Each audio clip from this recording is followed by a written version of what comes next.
Today we are visiting our very first temple. So we're starting out small and building our way up to Angkor Wat itself. So today we are starting with the Preah Ko temple.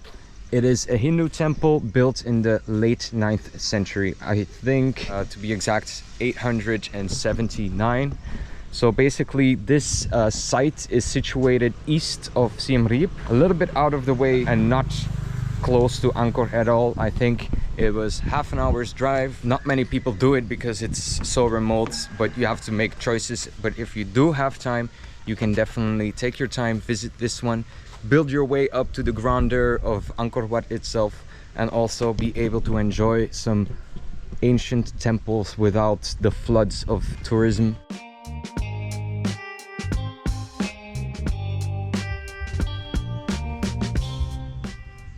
I'm having a hard time imagining that this place is over 1200 years old. If you can see the bricks, they're still like perfect condition. Okay, it's been renovated, but the craftsmanship and the masonry here, I've never seen anything like it in my life.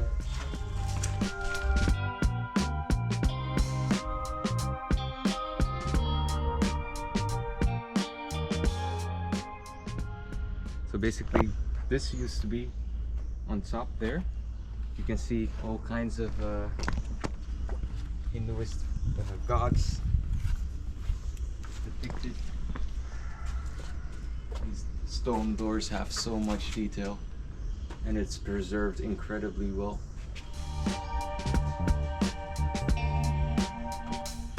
And here is a wooden beam. It looks ancient, but I cannot imagine it being 1200 years old. I think they put it for extra support. It's probably ancient as well, but 1200 years is a long time. This temple visit is a success. It's small, but a perfect introduction to all the bigger temples that are coming. Right now we're heading back to the motorcycle, and then I think it's that way onto a little bigger one. We have reached our second destination, and it's called the Temple of Bakong. Bakong is a lot bigger compared to the first one, and it has a moat going all the way around it. So basically this is one of the bridges, let's call them, that we can cross. On the other side there's another one that you can cross as well. So there's two ways to enter the temple complex. Basically we have the first pyramid temple ever built here. It's made from sandstone, and it's the inspiration also for Angkor Wat. You can see, if it's not too far, it has different layers. So there's 5 layers, each one representing another divine animal. There's a proper name, but I cannot remember it. It's also a Hindu temple, and it was built in 1881. This is not only a temple, but it used to be an ancient city as well. It's quite vast, as you can see. It was within the moat, but this is the... No, I'm not sure if it was within the moat. This is their other side. So here we are actually directly heading towards the pyramid temple. So the pyramid basically depicts Mount Meru, and Mount Meru is the same source of inspiration that they used for Angkor Wat. And there you can see the 5 different layers that will be climbing quite soon. Lots of renovations going on, but I think that's a constant thing here. If I'm not wrong, it's one of the very first temples built with sandstone. Usually they use laterite, but this is all made from sandstone. As you can see, once it's open, it does have this sandish color. These bricks are incredibly huge. So basically, if I stretch my arm completely, I'm up until here. So I guess it's about 1 meter wide and half a meter thick. For now, the steps are quite in good condition. They're quite steep as well. But I know different other temples don't have this comfort. Again, what I really like about this area is the lack of tourism. You can occasionally see a tourist here, but they are usually accompanied by a guide. So many people skip this place. They skip it and they tend to go to the main temples, Angkor Wat and the Temple of Bakong and such, Angkor Thom, the big names, the big temples. But I think if you have the time, it's also nice to take advantage of time and visit the smaller ones to pay your respects. But never start with the biggest ones. Start small and work your way up to the bigger ones. So I think here we can see remnants. They were probably part of the city, but I think it's mainly religious buildings here. So probably the houses themselves were beyond the moat. Also important to note is that the only things that are left right now are the religious buildings. Those were the only buildings that they used to make from stone.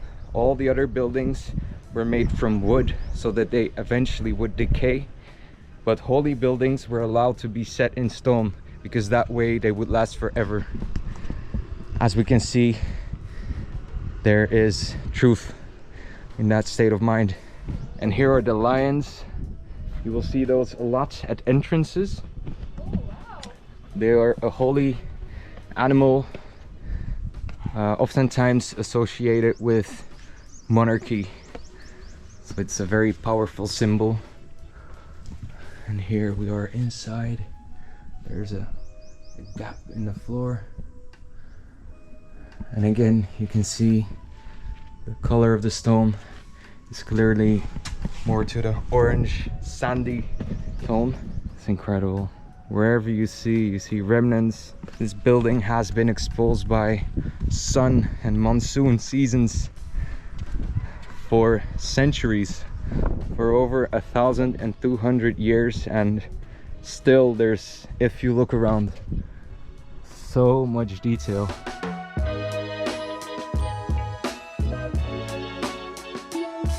It's still in use. All of the temples within Angkor are still used as holy sites. Found the most wonderful tree. I think the tree is as old as the temple complex itself.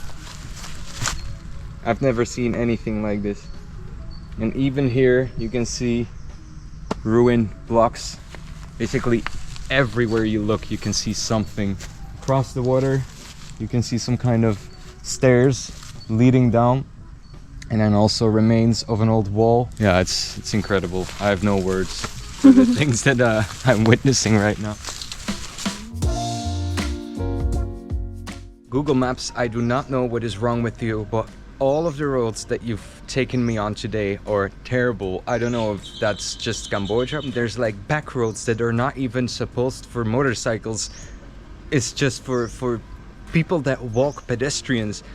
I almost had the feeling that I was like sailing in sandy deserts with Zara on the back. It was like I had to hold my feet up all the time to stay in balance. It was an adventure, but yeah, I think we would walk faster. This is actually a good part of the road. Let me show you. So it's full of potholes and sand, and like deeper sand is really slippery, so be very careful if you're driving here. Don't go too fast. In some parts you can only do 10 kilometers an hour at most, especially if you have a passenger on the back. So right now we are visiting the Temple of Lolei. It is the final temple of this area of today. We will show it on Google Maps. So this will be the finalization of the eastern part of Siem Reap. There's no entry. I don't think you even have to buy tickets to enter this place, and there's also an active temple community, monks aka. So let's get up. Also it's made on the pyramid layers like before, but I think a different type of stone. It's a bit darker, a lot of corrosion. Not many people come to this temple, and yeah, it's of course, but I think if you're in this area, just make the little detour, even if it's just driving on those back roads. You're passing through farms and local villages, which is really interesting to see, but we were unable to film. Because I had to keep my balance. We had to keep our balance. I'll have abs by the time I'm done with Cambodia, just holding my feet in the air whilst driving. Can I have my hat, please? I was about to. Because I don't want you to be driving when we get back. Wow. Actually nice to see some green, lush green here. Even a tree, a beautiful tree, offering a perfect haven of shadow. So yeah, that is the Temple of Lolei. Basically in the backyard of many local citizens. I think there's still a lot of excavations that have to happen, because there's all these pits with probably, I presume, foundations. So take your time and consider that this is like a fully artificial mountain. Oh wait, what? Yes, there is no mountains here. It's square, so it's fully artificial, and layers of sediment have created a nice bed of green grass. This is the pyramid complex like you have with many later temples. The Temple of Lolei was built in 889, and it's the first in a series that was built upon a terrace. I just checked, the size of the terrace is 90 meters by 80. The first of its kind that is this big, and it's all sandstone blocks. And here you can see the typical inscriptions. Still in very good condition. In the previous temple it was a bit broken. And these are the fake doors, full of carvings. There's always one door where you can actually go inside, and the other ones are just for decoration.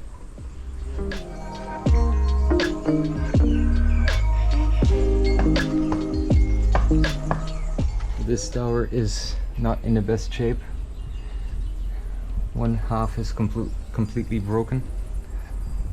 Then in the center we have some kind of shrine. There used to be like a top piece on top of it, and this was then filled with water.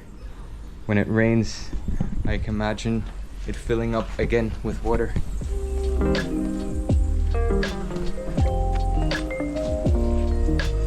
Hello. Hello. Good job.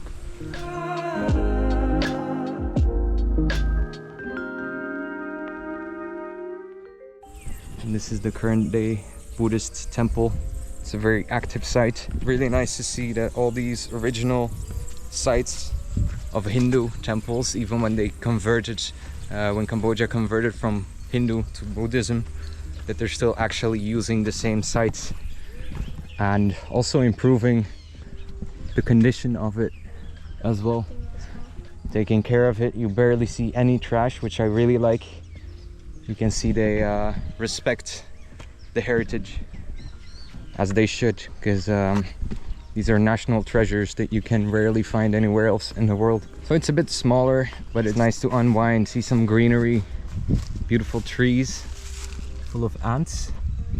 Ants here are huge. All around this site you see a lot of debris, bricks like here, probably picking it up. I don't think they've been working here for too long, because it all, even the, I don't know how you call those, the construction things to keep everything in place, look quite new. So the first thing they do is they pick up all the rocks, and then like here they coat it, they give it a name, and then it's like a puzzle that you have to put back together. So that's why in many places like this you find random construction materials all over the place. It does take years and years and years, and as you can see, most workers here, they're just using their hands, so they're doing these renovations in the way they did it 1,000 years ago, 1,000+ years ago. They try to keep it real, they try to keep it original. Also, this tower has been broken down, so there's 4 towers in total. two are in bad condition, and the other two are, I think, in pretty amazing condition. So this is what happens to the inscriptions if they're exposed to weather. Also, these staircases are pretty steep, so this has been exposed to the weather. You can basically see it's like it just breaks off basically. So this was like smooth rock, and then just rain tore the whole layer down. You can still see some remnants of what used to be here, but most of it is just gone. Okay. To continue, they're actually doing these constructions in a original way, which I really respect. It does take them a lot longer, but then also I don't think they have the financial means to invest too much in these renovations, because there's so many different temples. It's impossible to maintain this all. Like people are complaining about the prices for Angkor, and it is expensive. It's $72 for 7 days, and you'll not be here every day, I assume. So basically, I read somewhere this is not even a fourth, it's even less of the total renovation cost of Angkor Wat itself. So the rest all comes from international help. Before, in the first temple, I saw a renovation process going on funded by Germany. So it's all international countries funding certain types of renovation, and that's the reason we can preserve this piece of history for the future generations to come, because otherwise it would be impossible for the Cambodian government and people to pay for this all. It's just too much work and too many temples to count. Alright guys, checking out